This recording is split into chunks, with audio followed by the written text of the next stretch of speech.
তিন সিস্টেমে ব্যবসা করবেন। কয় সিস্টেমে? সবাই বলেন, আরো জোরে বলেন।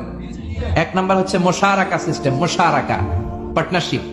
আমি আপনি শেয়ার, তিন চারজন মিলে শেয়ার, আমার টাকা আপনার টাকা, আর দুজনে মিলে ব্যবসা করব। আমার যদি ধরেন 4 লক্ষ টাকা হয়, আপনার যদি 6 লক্ষ টাকা হয়, তাহলে যেই লাভ হবে তার 60% নেবেন আপনি, 40% নেব আমি। লসও যদি হয় 60% আপনার উপর, 40% আমার উপর।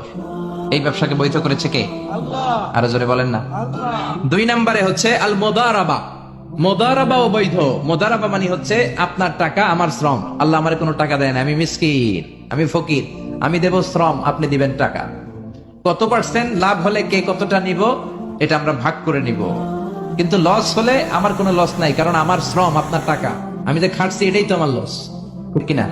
কথা বলেন। আর টাকা যেহেতু আপনার, পুরো লস নেবেন আপনি। এই সিস্টেমও ব্যবসা যায়। তিন নাম্বার হচ্ছে আল মুরাবাহা। বুঝার চেষ্টা করেন, আমার ঘরে ফ্রিজ নাই, ফ্রিজের দাম 1 লক্ষ টাকা। কয় লাখ টাকা?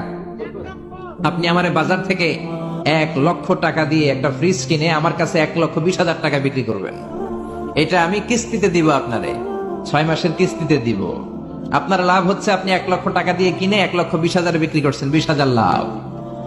আর আমার লাভ হচ্ছে আমার কাছে কোনো টাকা নাই, আমি ফ্রিজের মালিক হয়ে গেলাম, কিস্তিতে দিয়ে 6 মাস পরে আমি টাকাও পূর্ণ করে দিলাম। এটাকে বলে মোরাবাহা।